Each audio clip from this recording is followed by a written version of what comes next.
नमस्कार। अब हम आत्मपरिचय कविता का दूसरा और अंतिम भाग पढ़ने जा रहे हैं। इसका भाव सौंदर्य काव्य सौंदर्य इस प्रकार है। कर यत्न मिटे सब सत्य किसी ने जाना। अर्थात कवि कहते हैं साधु महात्मा योगी तपस्वी आदि सभी ने सत्य को जानने के बहुत प्रयत्न किए और इसी प्रयत्न में सभी समाप्त हो गए, लेकिन संसार की सांसारिकता के सत्य को कोई नहीं समझ पाया। नादान वहीं है हाय जहाँ पर दाना। कवि कहते हैं कि इस दुनिया में जहाँ बुद्धिमान हैं वहीं पर नासमझ अर्थात मूर्ख भी हैं। जहाँ पर बुद्धिमत्ता होती है वहाँ मूर्खता भी होती है। फिर मूढ़ ना क्या जग जो इस पर भी सीखे। कवि कहते हैं संसार से जुड़े सत्यों को आज तक कोई नहीं जान पाया, फिर भी वह उसे खोजना चाहता है। ऐसे जग को मूढ़ या पागली नहीं कहा जाएगा, अर्थात कहा जाएगा। कवि कहते हैं मैं सीख रहा हूँ सीखा ज्ञान भुलाना।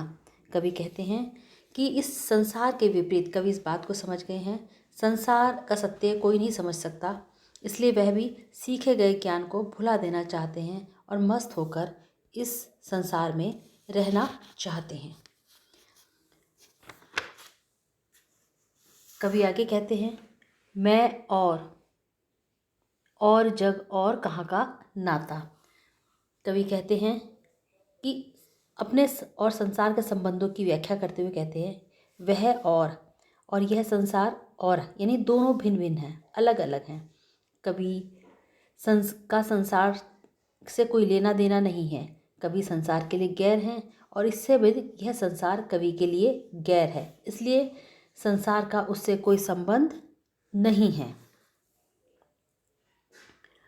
मैं बना कितने जग रोज मिटाता। कवि का कहना है कि कवि एक काल्पनिक संसार में रहते हैं और ये संसार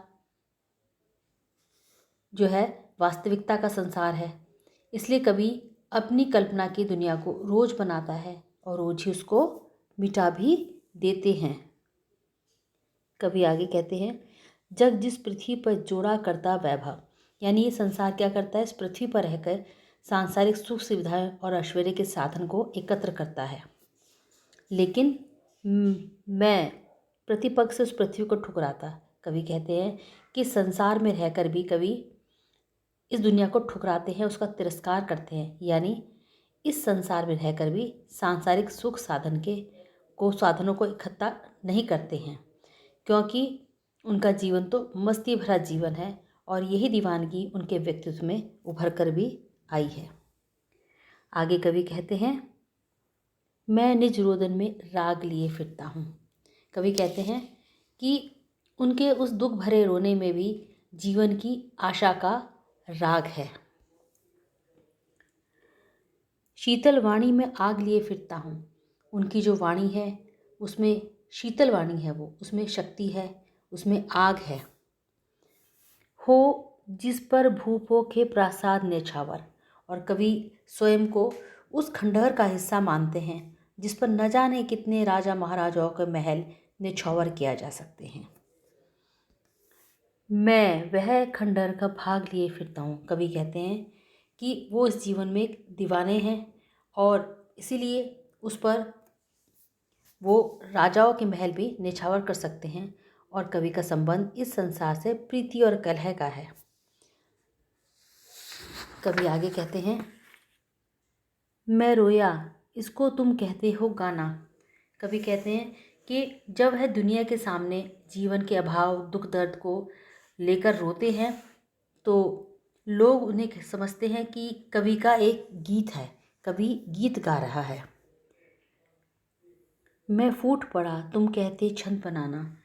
कवि कहते हैं कि उनके अपने हृदय के जो भाव हैं, जो विचार हैं, जिसको वो अभिव्यक्ति दे रहे हैं, शब्द दे रहे हैं, तो दुनिया कहती है कि यह तो कविता करता है। क्यों कवि कहकर संसार मुझे अपनाए। कवि कहते हैं कि यह संसार उन्हें कवि के रूप में क्यों स्वीकार करते हैं। कवि नहीं चाहते कि संसार के लोग उन्हें कवि के रूप में स्वीकार करें। मैं दुनिया का हूँ एक नया दीवाना। कवि कहते हैं कि वे स्वयं को एक कवि ना कहला करके क्या कहते हैं, वो एक दुनिया के एक दीवाने हैं, इसलिए वो दीवानों का वेश भी धारण करते हैं।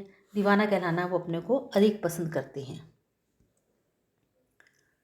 मैं दीवानों का वेश लिए फिरता हूँ, क्योंकि कवि स्वयं को दीवाना कहलाना पसंद करते हैं, इसलिए वो दीवानों का वेशभूषा धारण करते हुए संसार में घूमते हैं।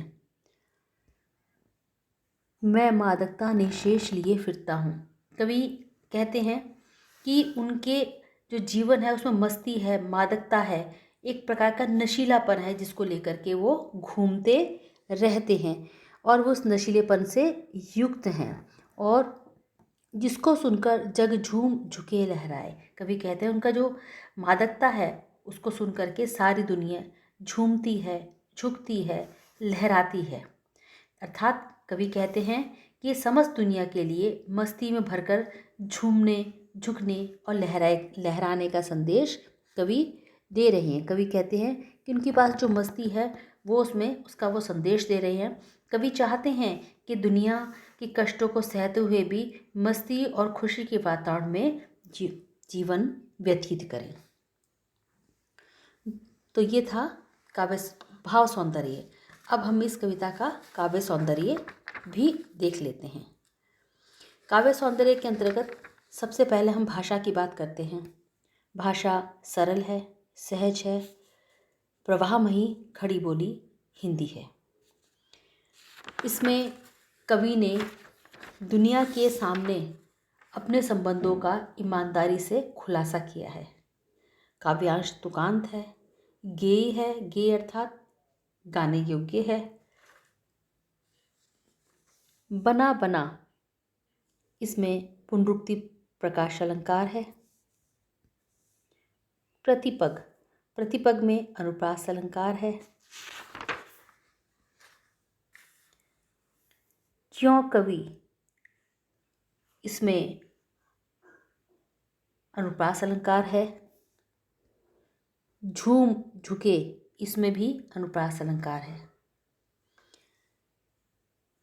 इसके साथ साथ कवि ने लोगों को यह भी संदेश दिया है कि दुनिया में कष्टों को सहते हुए खुशी के वातावरण और मस्ती के वातावरण को बनाने की प्रेरणा हमें अपने जीवन में रखनी चाहिए।